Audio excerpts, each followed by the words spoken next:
Okay, I had actually recorded a video yesterday. I know it's been a while since I put an update out on this project, but I guess time just sort of got away from me. I hope you like my glasses. I'm an old man now, so I have to wear reading glasses. Yeah, so I went back and actually what prompted this is I got a comment from, let's see, AWA Mechanical Drafting is the name of the on the YouTube account, asking me, hey, is there going to be any more updates? I want to restore my 62 as well. And I'll go ahead and put at the end of my jabbering here what I recorded yesterday. But in short, I had a big motorcycle trip that came up.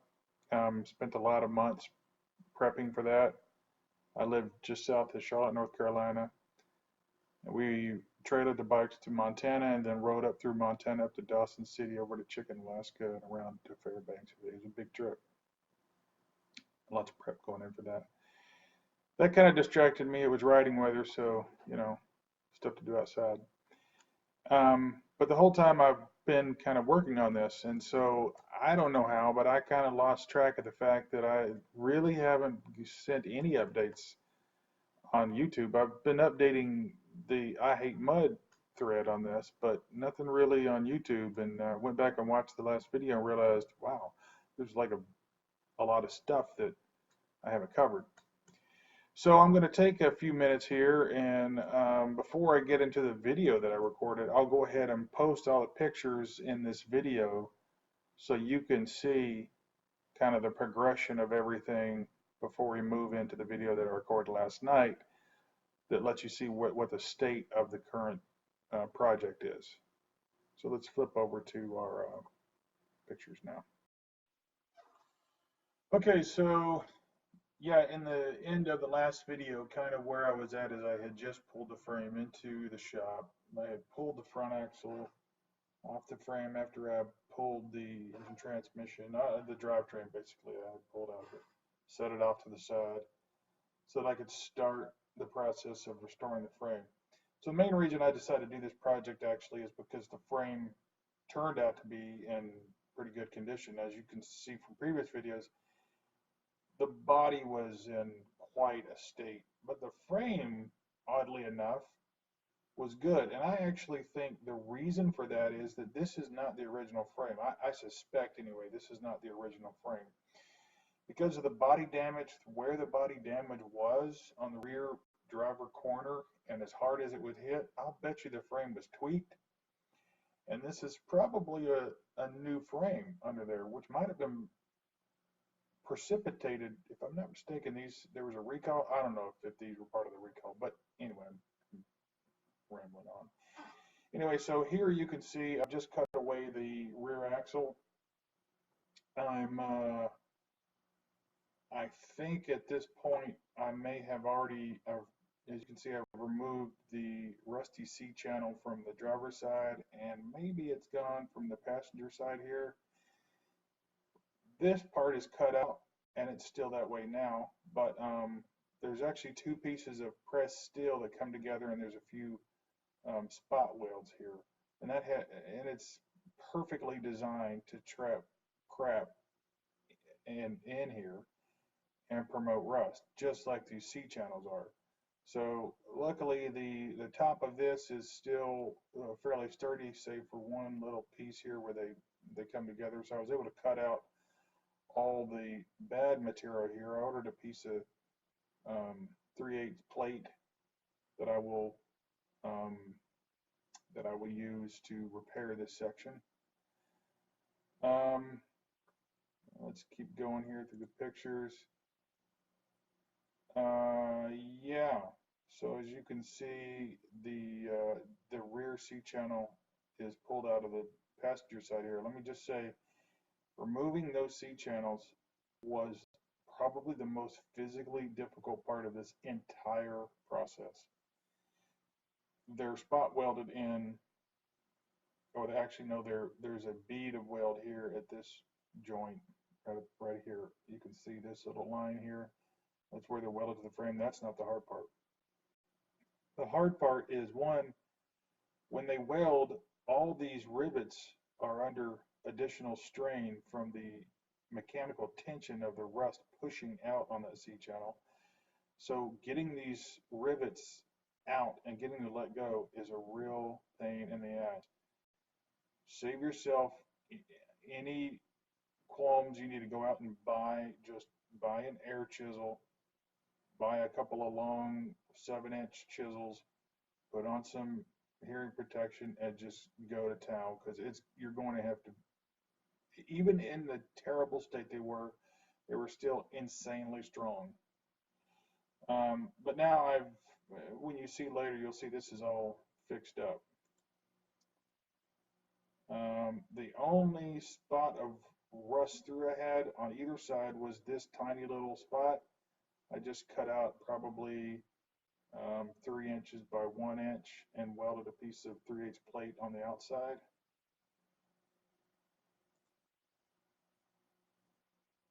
Going through here. Okay. So here I'm suspending the frame up in the air for primarily so that I can work on it.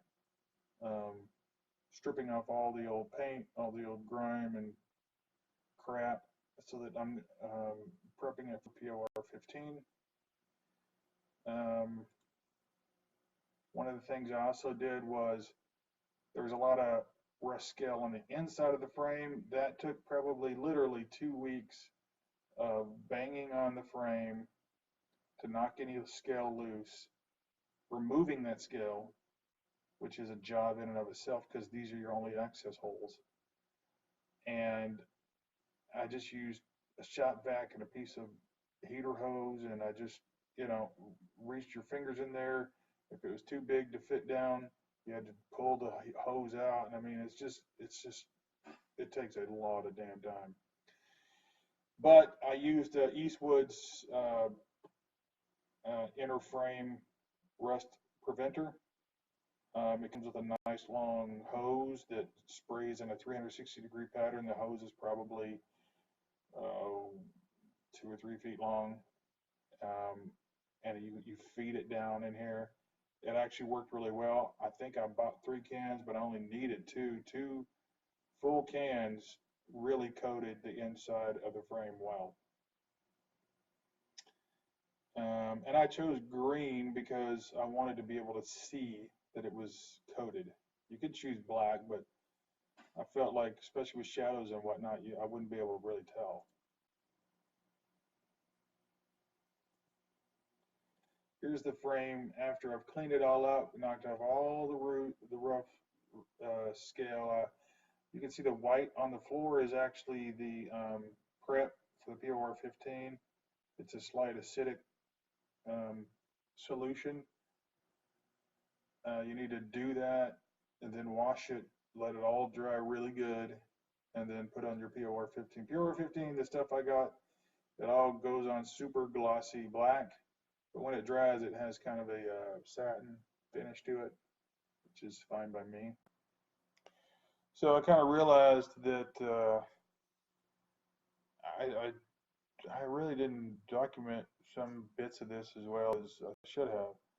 For example, after I got the frame all painted and cleaned up, I guess it's not important, but I bolted on the suspension, which you can see here, the rear axle. But cleaned up the axles,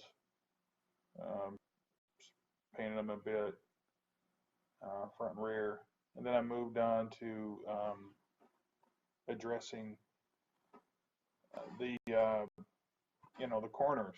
So one of the problems I had was the rear brake on one side was dragging. So I started to get into these guys and just rebuild them and and get them all fixed up. So this is kind of what it looked like prior to me digging in. This is all just surface rust on these old drums. The drums themselves are fine, they're well within spec, but they're pretty gnarly looking with a bunch of surface rust on them. So I clean them up, hang on, let me go back here.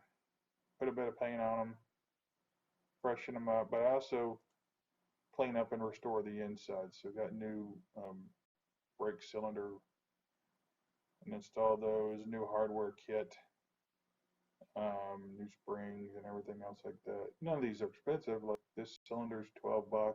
The hardware kit for both sides is $9 or something.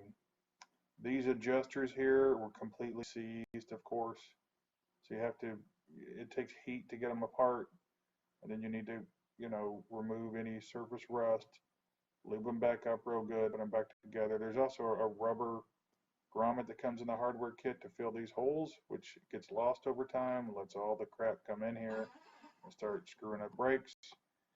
The brake pads themselves were basically new. So somebody went in to try and, fix everything up, put new pads on, but didn't do any of the rest of the stuff. It's kind of dumb because none of it's expensive or really hard. It's just you need to do it, and it doesn't even take that long to do.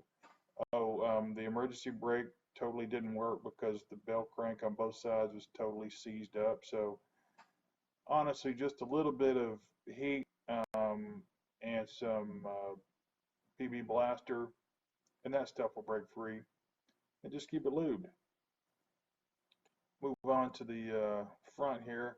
These guys are looking just as gnarly, sitting outside forever. Nobody's paying them any mind. Just a little bit of time and effort, and you can make them nice and pretty. They just need to be cleaned up, painted. I checked the inside. Everything is nice and tight inside there. Just nobody had ever done anything. Now, I did cut the rubber brake lines because I'm installing some stainless steel brake lines up here. Honestly, the difference in cost between stainless steel and OEM was negligible, like $20 difference. So I went with, I think they're Galfers, which I've used on bikes quite a bit. So here's a close-up of, this is the rear end back in the frame. The frame you can see better now. The POR 15 on everything. Old Man Emu suspension on there. Actually, this is before I've actually restored the drum brakes on the back. Let's see which direction. Yeah, a better view of it. This is before I've even cleaned the front axle. But let's move on down to. Okay, so this is, the engine is now back in the frame here. And let me just say, I didn't realize what a pain to get these motor mounts on. They are a pain. These arms have to basically be unbolted from the block so they can rotate slightly so that this bolt can fit down into the motor mount. At least that's the only way I could figure out how to do it. Maybe somebody knows a trick, but I couldn't figure out how to get the freaking thing back on. Here you can see the steering gearbox is cleaned up and put back on.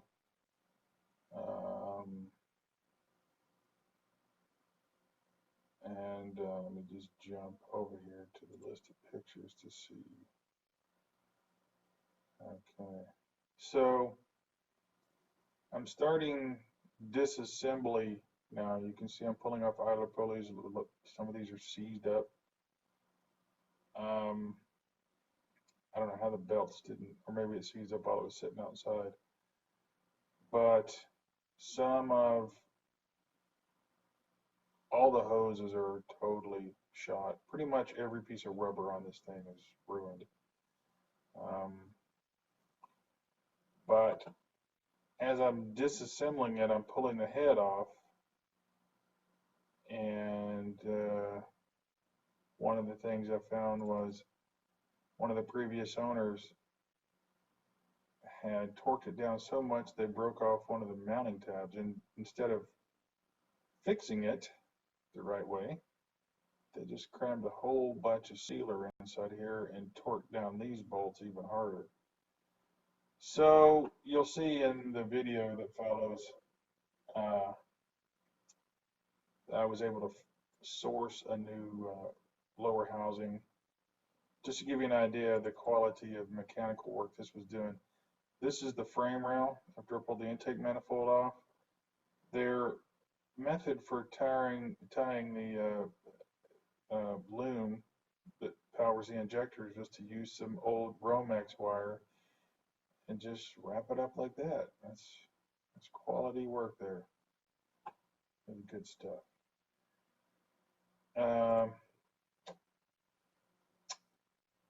Okay, so let's jump down. I'll just start going through these one by one.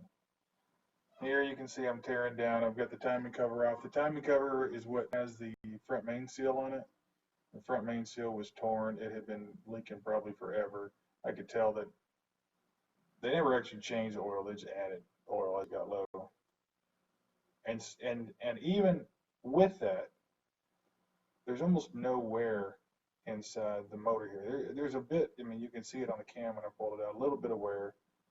It's pretty much no wear. Even when it was running, the engine was nice and quiet. It's just remarkable how tough these things are.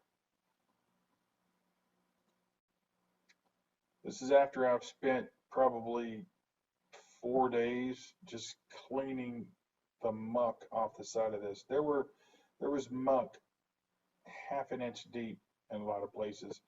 And because of where I'm at, I can't use my pressure washer here. My shop is just on a piece of land, so there's no actual water from the county. So I'm doing all this with, brake cleaner and purple power and stuff like that. It's very tedious.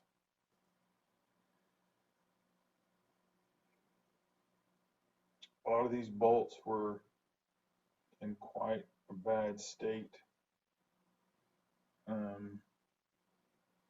Just rusty, poorly maintained.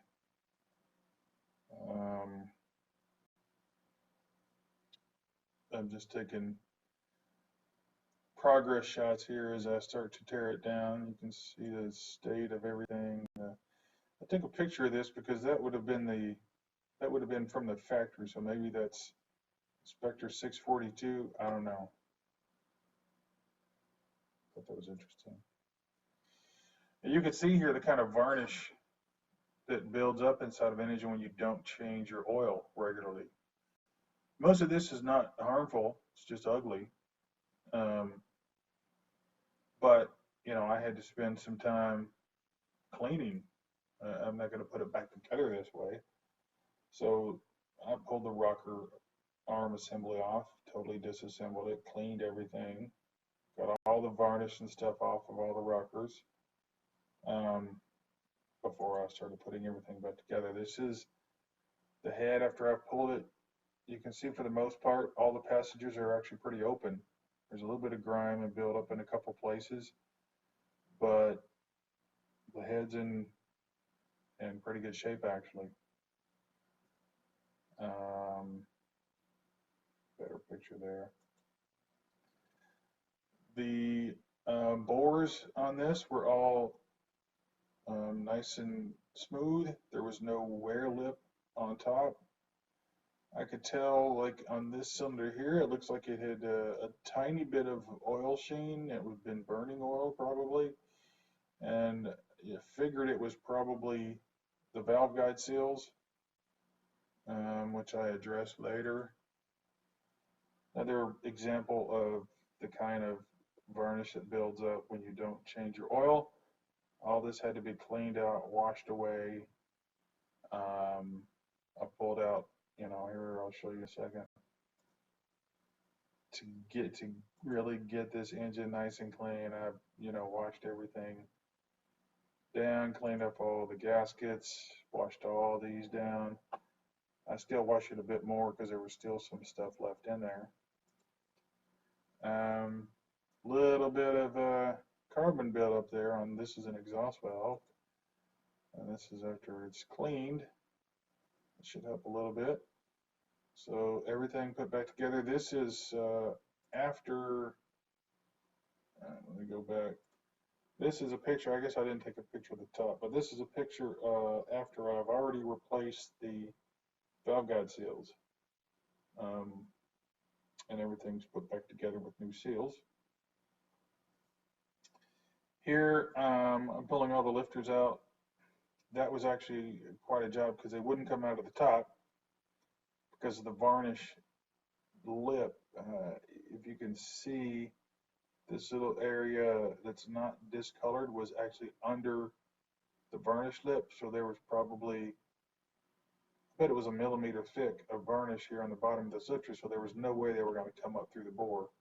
So I had to, you know, actually pull the cam. What I did is actually pulled up on all the lifters to get them stuck up in the bore. Then I pulled the cam off. Then I cleaned the tops of all the, no, actually, I pushed them down through the bottom.